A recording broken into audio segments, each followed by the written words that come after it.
I appreciate that we do have common ground. My colleague, Mr. Inslee, mentioned that, and I acknowledge that, and I thank you all for that. Now, one of our issues of common ground, if you will, is that our response has to be guided by facts and ideally not by politics or ideology. And for that reason, my colleague, Mrs. Capps, proposed an independent commission. Well, this bill actually, this amendment kind of addresses that. Let me first kind of go through some issues. In his presidential address on May the 22nd, President Obama spoke about the importance of finding out what would happen. He proposed a commission whose purpose was to consider the root causes of the disaster and offer options. And he said that he was going to appoint distinguished Americans, including engineers. Okay. Now, again, the administration understands the importance of finding out what's going on. Just yesterday, the Wall Street Journal reported that Mr. Gibbs said that it's imperative that we have a sense of what happened before we continue to drill. A slight paraphrase.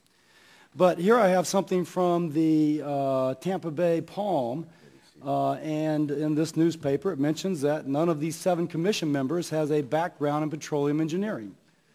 So our concern is if our common ground is that we want to find fact, and in our finding of fact prevent this from happening again, and if that's the stated purpose of the commission, then frankly it should have a petroleum engineer. Now, this is not just an academic exercise. Apparently, the commission that was appointed, which I have nothing against the commission that's been appointed, it just lacks expertise in petroleum engineering. Mr. Salazar, Secretary Salazar, testified to them yesterday, and I'm quoting from the Wall Street Journal. The really odd moment said when Secretary Salazar said that he was looking to the commission for information that could inform the administration's position on halting deepwater drilling. Salazar's statement stunned the co-chair, William Riley and Bob Graham, who said they had been assured by Salazar and the White House that giving advice on the moratorium wasn't their job. Riley said, we're 10 minutes old, and the idea that we have near-term responsibility is not our understanding. Graham said he was confused by this statement. So here we have a commission appointed by the president to get at root causes that doesn't have anyone with expertise as to the root causes, and the co-chair of the panel that's been convened are stunned that they're being asked to address this issue. So the bill that we are proposing, the amendment I'm proposing, is the same bill that passed on a bipartisan basis on the Senate side. And in this, the key things about this is its composition. It is bipartisan. Senator Barrasso said he patterned this after the 9/11 Commission. So there's 10 members, and 5 will be appointed by the Democrats, and 5 will be appointed by the Republicans. There's a skill set defined. In the skill set, they mentioned that there has to be somebody with an engineering degree, as well as somebody with background in oil and gas exploration. There's also a certain charge that is significant for this committee. There has been criticism of Congress and of this committee that we did not provide adequate oversight to MMS. And here, this commission passed by the Senate specifically says that they are to examine the role of congressional oversight and resource allocation. Would the gentleman yield? Yes, I will. The chair is prepared. Do you want to talk? To withdraw his point of order and accept the amendment. Thank you.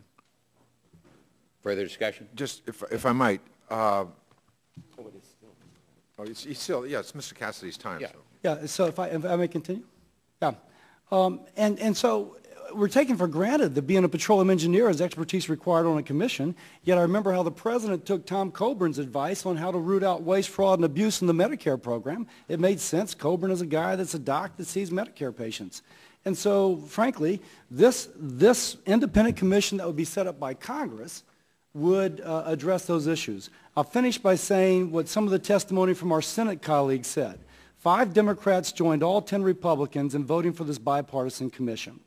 Mary Landrieu, Senator, Democrat from Louisiana, said that if the shoe were on the other foot and President Bush was the president and he had submitted names like this and everyone was related to the defense of oil companies, we would say this is not fair.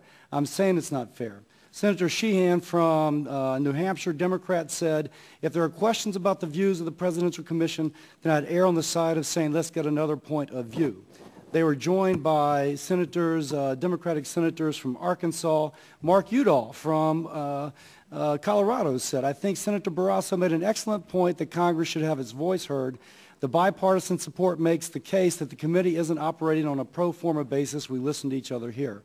So I asked my colleagues to approve the amendment, which is exact same amendment passed on a bipartisan basis on the Senate side, to set up an independent congressional commission to examine the issues that are important both for Congress as well as for the petroleum engineering aspect of it. I yield back. The gentleman yield? Yes. Just